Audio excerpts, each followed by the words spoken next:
Hello students, welcome to my YouTube channel infinity science guru. ये है हमारा lecture number 5 और चैप्टर हमारा चल रहा है लाइट।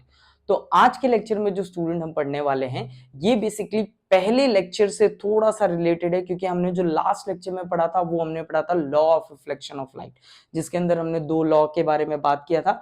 बेसिकली आज के लेक्चर में हम लोग कुछ टाइप्स पढ़ने वाले हैं, जो कि दो तरीके का टाइप हम यहाँ पे देखेंगे। जब भी बेसिकली स्टूडेंट हम लोग लॉ ऑफ रिफ्लेक्शन के बारे में बात करेंगे तो ये दो लॉस को आपको एकदम अच्छे से ध्यान देना है। वो दोनों लॉस के बारे में मैंने बहुत अच्छे से एक्सप्लेन किया है लास्ट वीडियो के अंदर, जो कि आप जाके देख सकते हो। जब भी स्टूडेंट हम law of reflection of light पे बात करेंगे तो इसकी दो टाइप्स के बारे में बात करेंगे। तो पहला वाला टाइप जो हमारा है वो है regular reflection of light and the next one is the diffuse reflection of light. When I say a word regular and when I say a word diffuse, यहां पे आपको ध्यान देना है स्टूडेंट कि regular reflection of light, word regular जब word बोलते हैं that means regularly you see the reflection of light over there, where which follows the law of reflection of light on basis of that regular of reflection of light। जब भी ये दोनों terms आपको दिखेगा, regular word दिखा मतलब कि regular reflection of light कब काम करेगा, जब law of reflection of light उसके ऊपर फॉलो करेगा तब। पर जब हम डिफ्यूज रिफ्लेक्शन ऑफ लाइट बात करेंगे तो in diffuse reflection of light the law of reflection of light is not going to work over there. ये चीज आपको बहुत अच्छे से ध्यान देना है। तो जब भी student regular reflection of light पे बात किया जाएगा तो बेसिकली देखो, मैंने एक छोटा सा एग्जांपल लिया है ताकि हम इस चीज को समझ सके कि रेगुलर रिफ्लेक्शन ऑफ लाइट कहां कहां पे फॉलो करता है, कैसे लॉज ऑफ रिफ्लेक्शन काम करेगा, और डिफ्यूज रिफ्लेक्शन ऑफ लाइट है वो किस तरीके से काम करेगा, वो चीज हमें देखना है। तो बेसिकली देखो, मैं इसको और अच्छे से डिस्क्राइब कर देता हूं। इट्स अ रे diagram. With the help of this ray diagram, we are understanding the different types of regular of reflection, regular reflection of light and the diffuse reflection of light. So see, this is a plane surface. When I say a plane surface, student, आपको दो चीज ध्यान देना है। plane surface के अंदर we can take a mirror as a plane surface, or the polished, I can say a polished metal surface। ठीक है, ये आपको ध्यान देना है। प्लेन सरफेस जब भी बोलेंगे तो प्लेन सरफेस में आप या तो प्लेन मिरर कंसीडर करोगे या तो पॉलिश्ड मेटल सरफेस कंसीडर करोगे। Now you can see here, in a regular reflection of light, the parallel beam of incident light is reflected as a parallel beam in one direction. Now you can see here I have taken a different incident rays and the different reflected rays over there। जैसे student law of reflection of light को देखा जाए, देखो वापस से मैं आपको बोलूंगा law of reflection of light अगर आपको नहीं पता है तो रेगुलर और डिफ्यूज को समझना थोड़ा सा मुश्किल होगा। ओके, ये क्यों टॉपिक लिया गया है, क्योंकि इसके ऊपर आपको एमसीक्यू एग्जाम में पूछ सकता है, और you can or may be it can ask as a differentiate between the regular and diffuse reflection over there. So you can see here, यहाँ पे मैंने एक इंसिडेंट रे लिया। अब यहाँ सरफेस मैटर करता है। जब सरफेस मैटर करेगा तब क्या मैटर करेगा स्टूडेंट, तब मैटर करेगा law of reflection of light वहां पे। तो ये देखो इंसिडेंट रे आया, ये इसका पॉइंट ऑफ इंसिडेंट है। जो टर्म्स भी हैं बहुत सारे हमने पढ़ा है, this is the point of incident, this is the incident ray. इस पॉइंट ऑफ इंसिडेंट से ये यहाँ पे रिफ्लेक्ट हो गया, so this is the reflected ray. So I1 and this is R1, this is incident ray and this is reflected ray. Same बाकी का भी वैसा ही है। तो हम स्टूडेंट अगर यहाँ पे ध्यान से देखेंगे, बेसिकली देखो, जब इसी में एक ही रे ऑफ लाइट पे बात कर रहा हूं रेगुलर रिफ्लेक्शन को समझने के लिए, तो जब हम लोग law of reflection of light को देखेंगे तो देखो incident ray, point of incident, normal and reflected ray, they all lie in a same plane. First law of reflection of light का कॉन्सेप्ट यहां हो गया।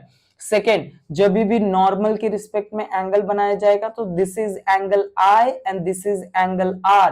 मेक श्योर स्टूडेंट जब भी एंगल्स को आप दिखाओ तो ये पूरा बिल्कुल एक तरीके से स्ट्रेट होना चाहिए। ये नहीं कि वो एक ऊपर एक नीचे, नहीं, वो एंगल्स को इंडिकेट नहीं करेगा। तो यहां आ गया हमारा second law of reflection of light, जहां पे एंगल I जो होता है वो एंगल R के बिल्कुल इक्वल होता है, बिल्कुल बराबर होता है। जितना I होगा उतना ही R होगा। यही चीज हमको समझना था। एक यहां पे वर्ड यूज किया है वन डायरेक्शन, ये देखो When I say a beam of light, we have already understood what is a beam of light and what is a bundle of rays. Bundle of rays becomes a beam of light. ये concept हमने पुराने videos में देखा है, ठीक है. So when I say student a light is coming, you can see incident light आ रहा है, एक beam of light आया, प्लेन सरफेस पे हिट किया, प्लेन सरफेस कुछ भी हो सकता है, एंड रिफ्लेक्ट हो गया. एक ही डायरेक्शन से आया, एक डायरेक्शन से निकल गया, एक डायरेक्शन से आया, एक डायरेक्शन से निकल गया. सो बेसिकली ये वही चीज बता रहा है कि रेगुलर रिफ्लेक्शन आपका कब काम करेगा, जब एक सिंगल लाइट रे फॉल करेगा किसी भी सरफेस पे, प्लेन सरफेस पे, एंड वो एक डायरेक्शन से reflect back हो जाएगा. So coming from one direction and going from other direction. So that is that means a parallel beam in a one direction. तो ये देखो यहाँ पे ये इंसिडेंट रे, ये देखो एक दूसरे से पैरेलल है. When I say पैरेलल मतलब आप इसी तरीके से पैरेलल कंसीडर करोगे तो सारे बीम ऑफ लाइट एक दूसरे से पैरेलल है, पैरेलल ही आए और पैरेलल ही रिफ्लेक्ट हो गए. यही चीज बताया उन्होंने. Now it occurs only on a smooth surface. When I say a smooth surface, तब आपको ध्यान देना है स्टूडेंट की प्लेन सरफेस, स्मूथ सरफेस, ये सारे अलग टेक्निकल टर्म्स है जो कि टर्म्स आपको यहाँ पे ध्यान देना है. सो when I say a smooth surface like a plane mirror or highly polished metal surface. शुरू में मैंने आपको बता दिया था कि आपको यही चीज ध्यान देना है कि हाईली पॉलिश सरफेस होना चाहिए, या तो आप किसी एक प्लेन मिरर को ही कंसीडर करोगे, then only you can understand what is the regular reflection of light.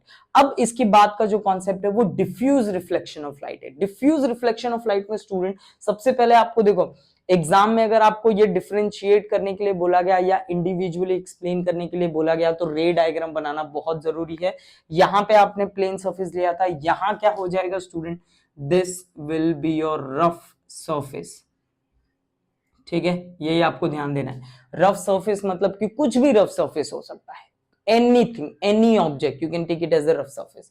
तो यहां देखो इंसिडेंट लाइट रेज जो आ रही है, बेसिकली ये सब एक दूसरे से कोई एक इंसिडेंट रे हो सकती है जो कि एक दूसरे से पैरेलल हो सकती है कुछ टाइम के लिए, बट जब उसे एक्सटेंड किया जाएगा तो मे भी जाके वो क्रॉस आउट कहीं पे हो सकता है, दैट मीन इंटरसेक्ट हो सकता है.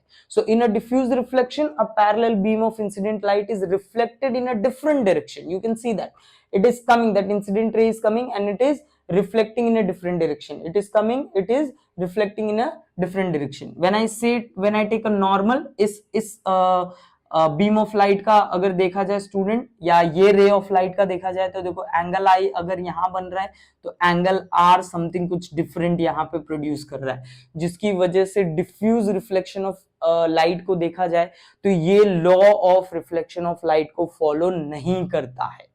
ये चीज आपको ध्यान देना है. एग्जाम में बेसिकली आपको पूछ सकता है कि विच follows the law of reflection of light, it is a regular reflection of light or the diffuse reflection of light. So basically you can understand कि the regular reflection of light only follows the laws of reflection of light but not in a diffuse reflection of light. So you can see here we are taking a one direction and here we are taking a different direction. So आप इसको याद करने के लिए और easy तरीके से short में याद कर सकते हो. It occurs only on a rough surface. When I say rough surface, now what kind of rough surface we are talking, like paper, cardboard, chalk, table, chair, walls, unpolished metal surface, anything you can see around. If that object is it's a rough surface, it has a rough surface, then you can understand कि वो कौन सा reflection of light करेगा, that is or diffuse reflection of light. So basically student यहाँ पे दो चीजें आपको ध्यान देना था, जो कि रेगुलर रिफ्लेक्शन ऑफ लाइट और डिफ्यूज रिफ्लेक्शन ऑफ लाइट में ये तो पूरा थ्योरी पार्ट उसका था ही, बट आपको एक चीज ध्यान देना है कि law of reflection of light कौन सा रिफ्लेक्शन ऑफ लाइट फॉलो कर रहा है. मैं देखो ये वर्ड बार बार रिपीट कर रहा हूं, but reflection of light and the laws of reflection of light का ये जो टर्म है वो सिर्फ यहाँ पे रेगुलर और डिफ्यूज के बेसिस पे काम किया जा रहा है.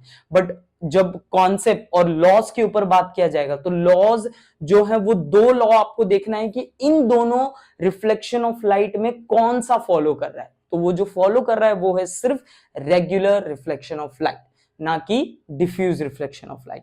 तो इस पूरे वीडियो के अंदर स्टूडेंट सिर्फ मुझे इतना ही आपको एक्सप्लेन करना था. उसके टाइप हो गए, उसके एग्जाम्पल्स हो गए. एग्जाम में आपको ये क्वेश्चन पूछ सकता है, चांसेस में भी आपको मैं बोल सकता हूँ 60-70% हो सकते हैं चांसेस आपको एग्जाम में थ्योरी पेपर में, और मे बी एमसीक्यूज में भी आपको एग्जाम में पूछ सकता है. तो इस वीडियो के अंदर सिर्फ मुझे इतना ही बताना था. नेक्स्ट वीडियो के अंदर हम और इंटरेस्टिंग टॉपिक्स पढ़ने वाले हैं। सो अभी के लिए bye, take care and see you soon.